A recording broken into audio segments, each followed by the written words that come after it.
Chapter 31. Knightley. She got up and left. After the best sex I've ever had, she just kissed me on the cheek and said, "See you later." While I'm still trying to wrap my mind around how good it felt to be inside her, she's ready to let it all go and move on. I want to follow her, to drag her back to my bed, but we agreed. We agreed it was just sex, just one time. And now, it's supposed to be out of our systems. Now, we're supposed to go back to normal. I curse and turn on my side. Her scent is still there, and I never want to change my sheets. I want her scent in my bed, on me. I drift off to sleep and wake up to the sound of the front door closing. Panic strikes me and I sit up in bed. It takes me a while to remember. I scramble out of bed and into a pair of pants. But as I survey the apartment, it's empty. She left. For the first time ever, the sex was not enough, and I look around with an emptiness in my chest that I don't like. Did I fuck it all up? I tear at my hair. God, what if last night was the biggest mistake of my life? What if I drove her away? I force myself to breathe. We agreed, it was just one time, just sex, and then we would go back to being friends. That's what we said. And I can't lose her. I just can't. My room smells like sex. Fuck. I'm never going to be able to forget last night. But why the hell did I do it? Why did I agree to something that might risk me losing her friendship? How stupid am I? Almost reluctantly, I shower and wash her scent away from my skin. I'm styling my hair when it hits me. I have to tell Noah. Noah is my best friend, and I just had sex with his little sister. I pick up my phone to ask where he is when I realize I can't. Because she's his sister, and I can't make that decision for her. Would she want me to tell him? Does she want to tell him herself? Is this something that we will forever keep secret? What if she already told him? I lean against the bathroom counter and breathe. No, he would be here if she told him. He would be here to beat me up. Probably. How could I be so stupid? But God, it was good. Easily the best sex I've ever had. I need to know what to do about Noah. What does she want me to do? I check the time and groan. But first, classes. I hesitate a lot before I go to Noah's house. Part of me wants to talk to Emma first, but I sent her a text asking to meet up, and she hasn't answered. For all I know, she never wants to see me again. There's a sharp pain in my chest at the thought, and I have to force myself to keep breathing. How badly did I fuck this up? I rein in my thoughts as I approach Noah's.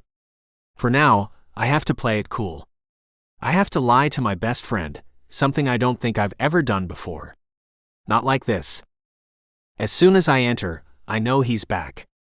I roll my eyes at his voice before I head to the living room and greet Frank Churchill. Just what I need. Why today of all days? Not surprisingly, Noah is asking him about the different women he's worked with. To his credit, Frank is only giving vague answers. "Oh, come on," Noah says, frustrated. "You can tell us. Right, Knightley?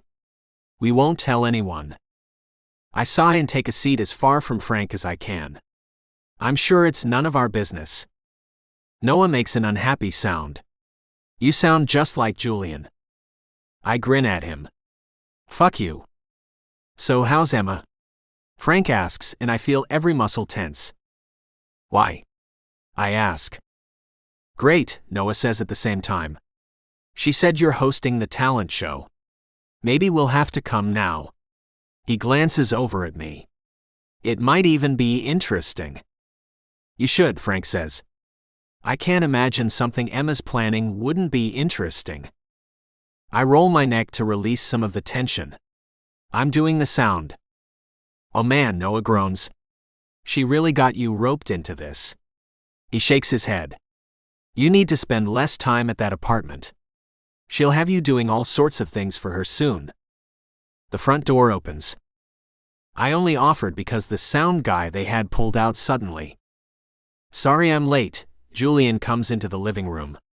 The class ran over, and I had to stay to ask a question. He shakes his head. "Anyway, you ready?" I'm ready, Frank says and gets up. What are you up to? Noah asks. We're having dinner with my sisters, Julian says. It's been a while since you've seen Mia and Elsa, right? Yeah. I saw Elsa and Cameron when they came out to LA last summer. But I haven't seen Mia in over a year, I think. Well, we don't want to keep them waiting. Julian waves at us and takes off with Frank, leaving me alone with Noah. Right now, I don't feel comfortable around him. You know, Noah says, I don't think I'd mind if Emma got together with Frank. He seems like a decent enough guy. I swallow hard. I'm not sure he's her type. She doesn't know what her type is. And it looks like he likes her. I mean, he came back for the talent show. That has to be a good sign.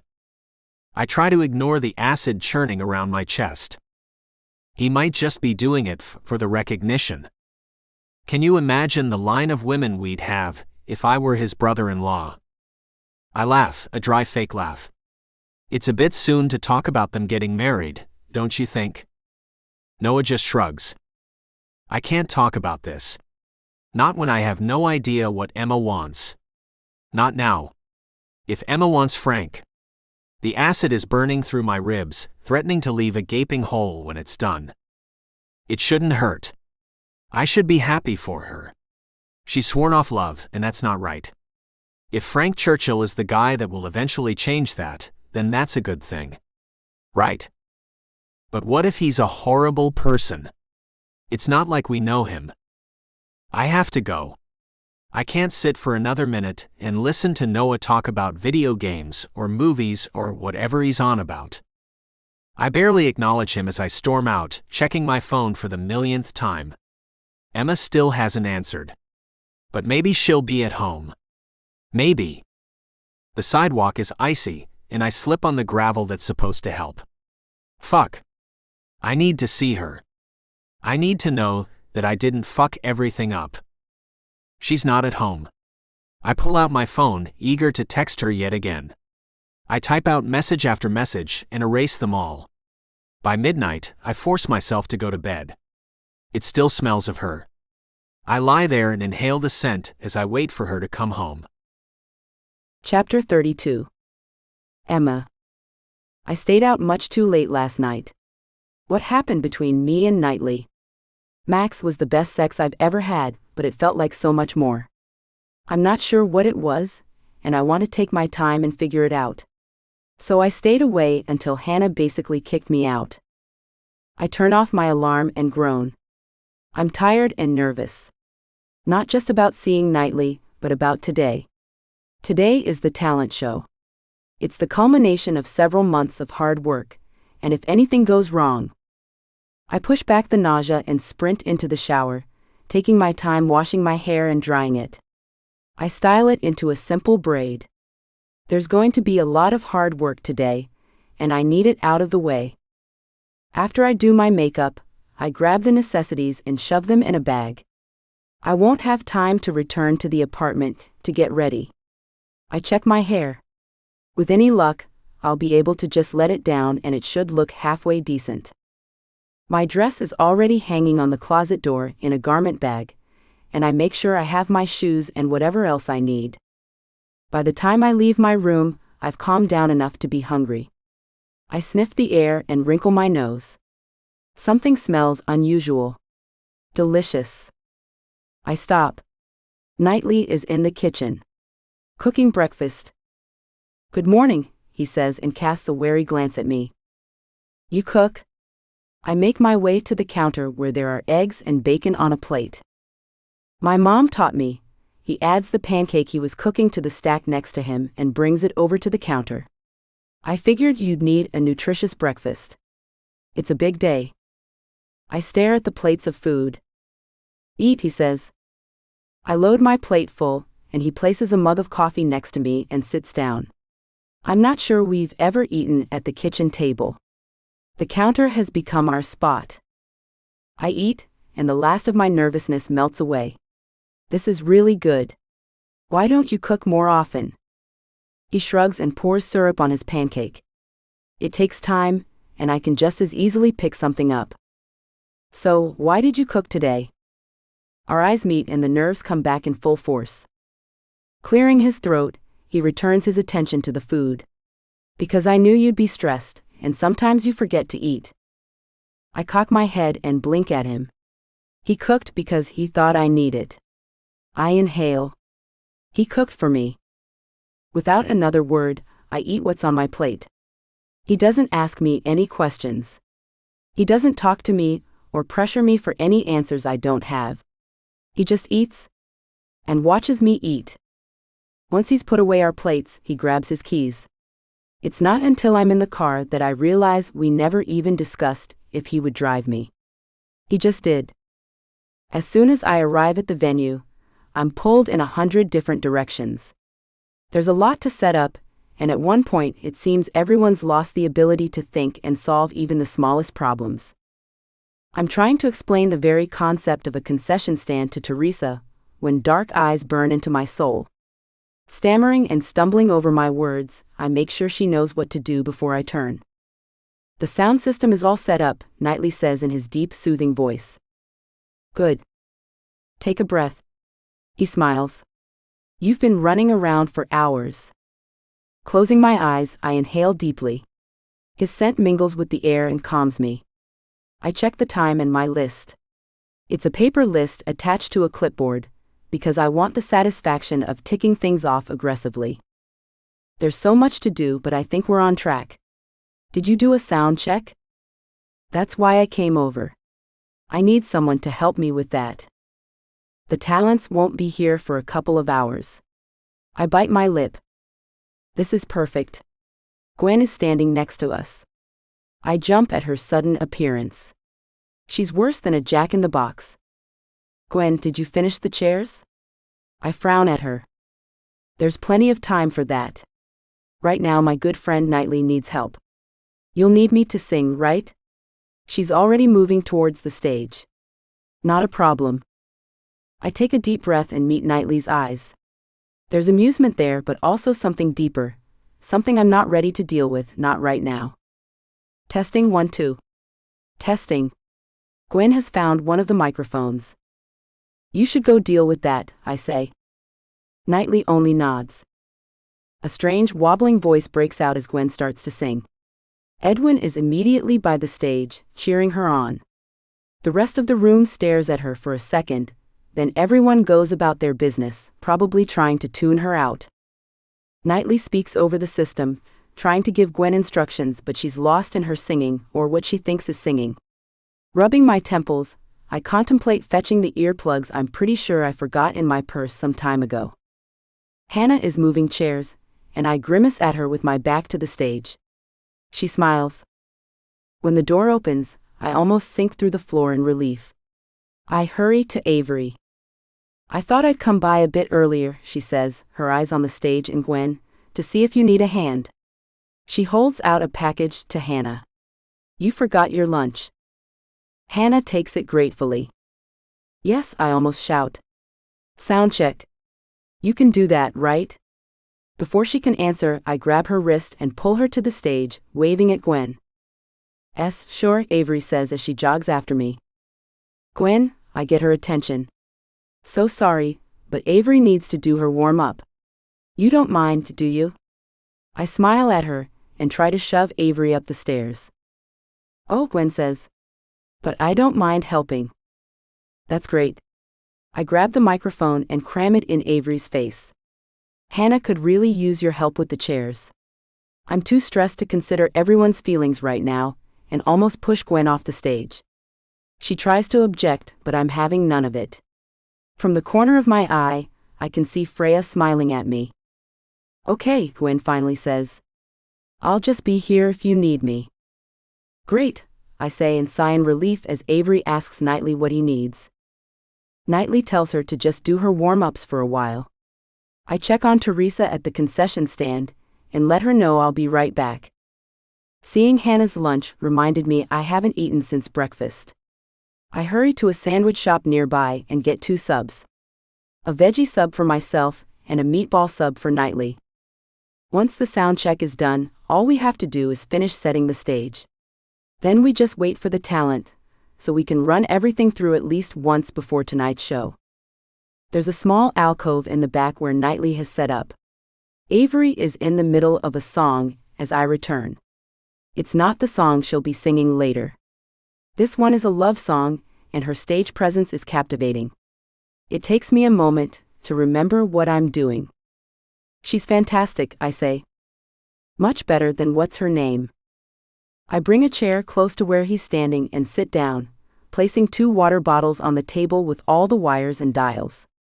I pick up his sandwich and hold it out to him. He looks at it for a while before reaching out for it. Our fingers touch and the world stops. All I can think of is him in bed. The love song fills the room and our eyes meet. I can sense the shift, the way he grows as if he's readying for war. Do you regret it? He asks, his eyes so clear. No. The last notes of the song fade away, and he takes the sandwich we've both been holding and turns away. But not before I see the relief on his face. Do you? He shakes his head. Not if you don't. I furrow my brow, not exactly sure what he means. Anything else? Avery asks from the stage. No, that's great, thank you, he tells her. Why don't we take a break? She smiles and leaves the stage. I sit down and unwrap my sandwich. You've done a great job with all of this. He gestures to the room. I hope it goes well. I take a bite. It will. I'm so nervous. A lot of the people coming here tonight work at places I might want to work in the future. They'll see how much effort you put into this. He takes a bite of his sandwich and moans.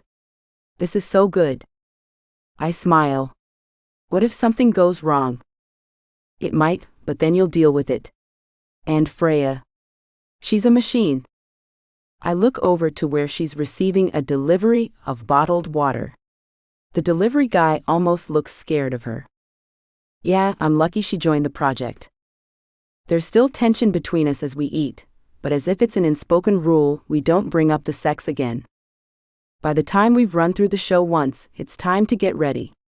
My bag is in the back, and I'm just doing a final walkthrough when Frank enters. He's in a dark gray suit that probably cost more than my car, looking every bit the movie star.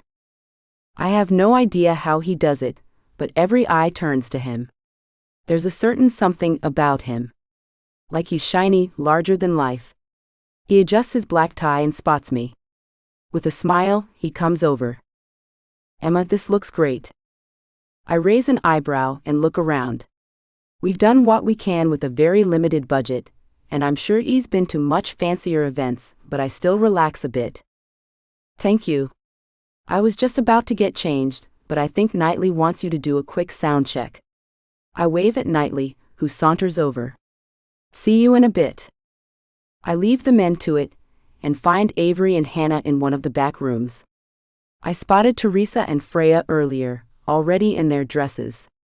We debated a lot about what to wear, and settled for simple cocktail dresses. Freya is in a serious navy blue number with long sleeves, whereas Teresa has chosen a tight pale pink thing showing off a lot of skin. I stop in the door. Avery is in a short black dress. I blink. It looks like a long t-shirt under a see-through black mesh dress. With the black thigh-high boots, she looks very rock and roll. Hannah is in an elegant deep red chiffon dress that flows around her legs when she moves. You both look great, I say and mean it. It's not too much? Hannah asks and runs her hands over the dress. Should I wear a jacket? Or a shawl? I shake my head. The dress isn't revealing, but it has no sleeves and the neckline forms a V that gives the smallest hint of her cleavage. No, I think you should wear it like that. That's what Avery said. Hannah looks down and sighs, but makes no effort to cover up. I find my garment bag and unzip it. My dress is light blue with a wide skirt and no straps. I get changed as quickly as I can, and fix my makeup while Avery convinces Hannah to put on some lipstick. When I'm satisfied, I unbraid my hair and sigh in relief at the decent waves. I fix them and pin back a few strands. Emma? Freya knocks on the door and peers inside. Emma, we need you out front if you're ready. I'm coming. I slip on my shoes and look in the mirror. You look beautiful, Hannah says and hurries after Freya. Are you all set? I ask Avery. Her eyes are shining and I can tell she's in her element.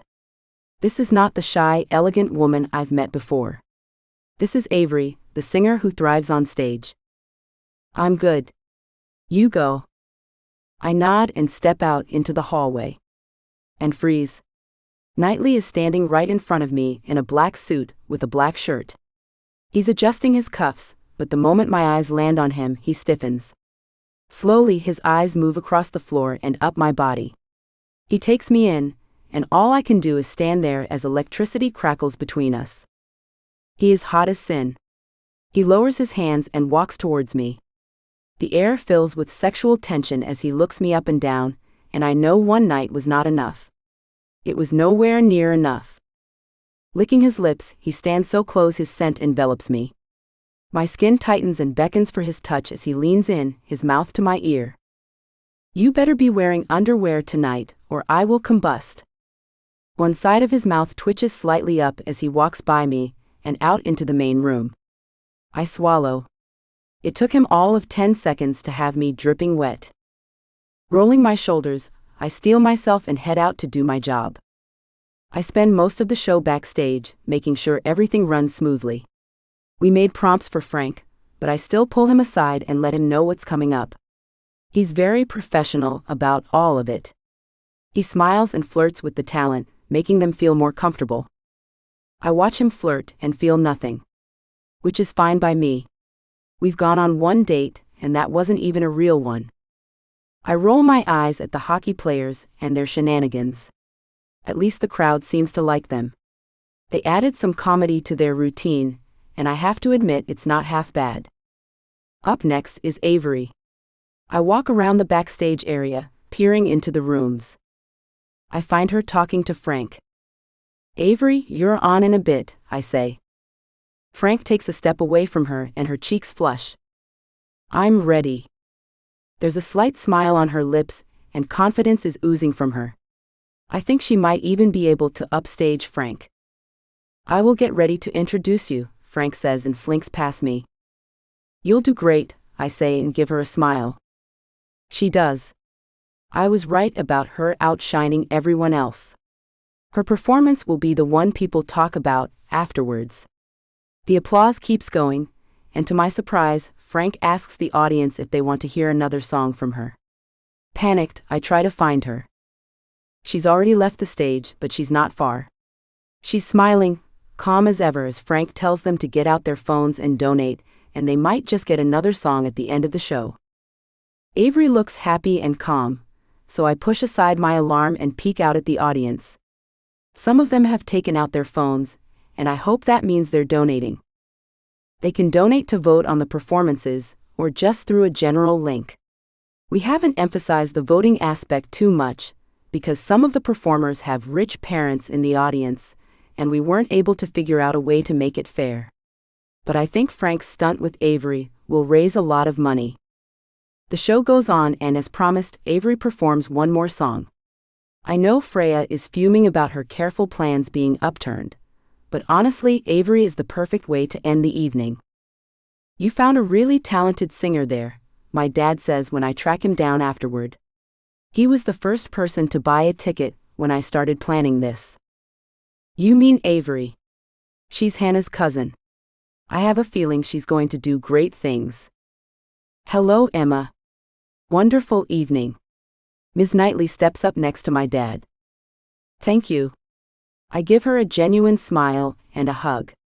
I didn't know you were coming. Oh, Maxie got me a ticket. I thought he'd be here today, but I haven't seen him. He's doing the sound. I think he wanted to find you during the intermission, but there was an issue with the headset. He didn't tell me he was doing that.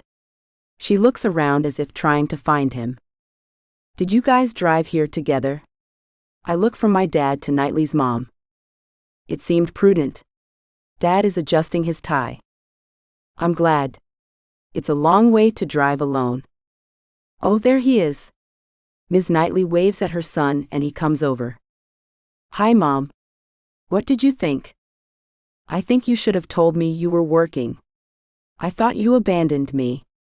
Luckily, I had Richard to keep me company. Are you hungry? My dad asks.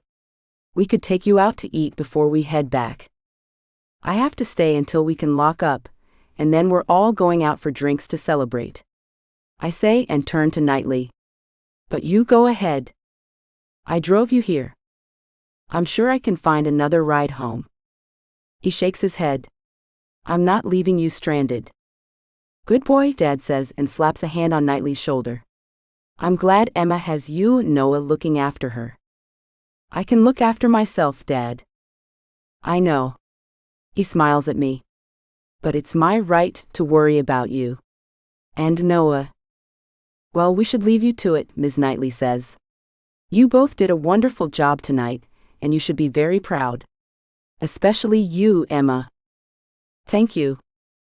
I hug my dad and promise to visit him soon. Should we grab a bite before we head back, Richard? It's a bit of a drive. Let's. I think I saw a diner a couple of blocks away. That's what you like, right? Emma's mentioned diners. I smile as they make their way to get their coats. You really did a good job, Knightley says seriously. Thanks. I look around at the retreating crowd and smile. I did a good thing.